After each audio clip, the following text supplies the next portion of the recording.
अगर भक्त का प्रेम सच्चा हो तो भगवान उसके लिए नंगे पांव दौड़े आते हैं।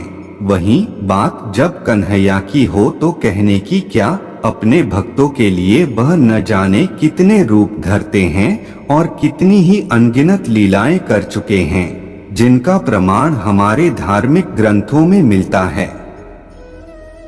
ऐसी ही एक रोचक कथा है जब कन्हैया ने अपने भक्त के लिए एक अनोखा काम किया।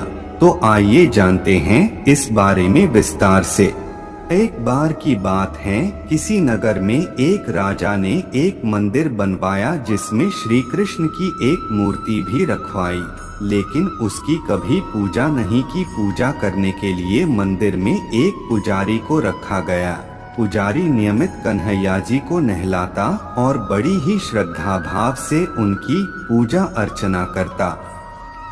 राजा भी रोज कान्हा जी के लिए एक फूलों की माला भेज देता था और जब वह दर्शन करने आता तो पुजारी उस माला को उतारकर राजा को पहना देता। ऐसा करते करते पुजारी की भी उम्र बीत चुकी थी। एक दिन किसी वजह से राजा नहीं आ सका तो उसने एक सेवक के हाथ मंदिर में माला पहुंचा दी और कहलवाया दिया कि आज वह मंदिर नहीं आएगा, इसलिए पुजारी उसका इंतजार ना करें। इतना कहकर सेवक चला गया। पुजारी ने हमेशा की तरह कन्हैया जी को माला पहना दी, लेकिन जब शाम हुई तो पुजारी यह सोचने लगा माला उतारकर किसे पहनाई जाए। उसने सोचा क्यों न ये माला आज मैं ही पहन लूं, वैसे भी मेरी उम्र हो चली है, जीवन का क्या पता कब खत्म हो जाए। इतना सोचकर पुजारी ने माला उतारकर अपने गले में डाल ली, लेकिन इतने में ही सेवक आ गया और उसने बताया कि राजा की सवारी मंदिर में पहुंचने वाली है। राजा की सवारी आने की बात जब पुजारी ने सुनी तो वह डर गया। उसने सोचा कि अगर राजा ने उसे देख लिया तो वह तो मरवा ही डालेंगे। आनन फानन में पुजारी ने माला उतारकर वापस कन्हैया जी को पहना दी। जैसे ही राजा अंदर आया तो हमेशा की ही तरह पुजारी ने माला कान्हा जी के गले से उतारकर राजा को पहना दी, लेकिन माला पर लगा सफेद बाल देखकर राजा समझ गए कि पुजारी ने यह माला स्वयं ही पहनी थी। बस फिर क्या था, राजा क्रोधित हो उठे और उन्होंने गुस्से में पुजारी से पूछा कि माला पर सफेद बाल कहाँ से आया। तब राजा की बात सुनकर पुजारी डर गया और बोल पड़ा, ये तो कन्हैया जी का है। अब तो राजा और भी क्रोधित हो गए, क्योंकि कान्हा तो भगवान हैं और उनके बाल सफेद कैसे हो सकते हैं। इसीलिए राजा ने फरमान सुना डाला कि कल श्रृंगार के समय राजा खुद आएंगे और देखेंगे सच में ही कान्हा जी का सफेद बाल है या पुजारी झूठ बोल रहा है। उन्होंने कहा कि अगर पुजारी ने झूठ बोला होगा तो उसे फांसी दे दी जाएगी। राजा का फरमान सुनकर पुजारी का बुरा हाल हो गया। उसने सोचा अब क्या करें, कहाँ जाएं, अब तो उसका मरना तय है।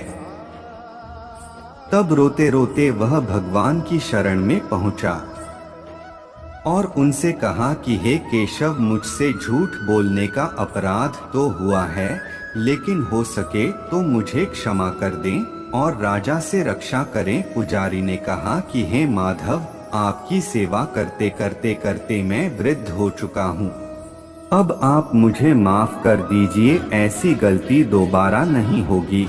यही कहते कहते पुजारी की न जाने कब आंख लग गई और उसकी आंख तब खुली जब सुबह हो चुकी थी।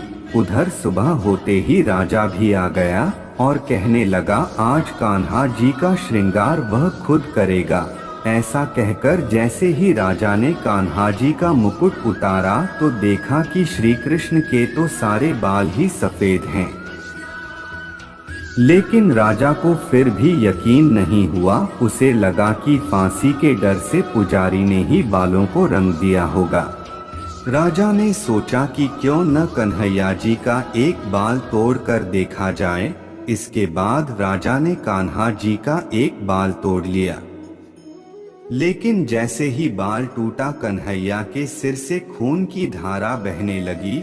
यह देखकर राजा भगवान के चरणों में गिरकर माफी मांगने लगा।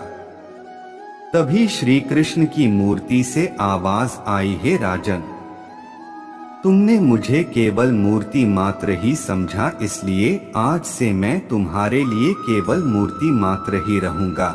लेकिन पुजारी ने सच्चे मन और पूरी श्रद्धा से मेरी भक्ति की है, इसलिए उसकी अनन्य भक्ति को देखकर मुझे अपने बाल सफेद करने पड़े। कन्हैया जी ने कहा कि भक्ति में कभी भी संशय नहीं होना चाहिए और सच्चे भक्त की लाज तो मैं कभी जाने ही नहीं देता।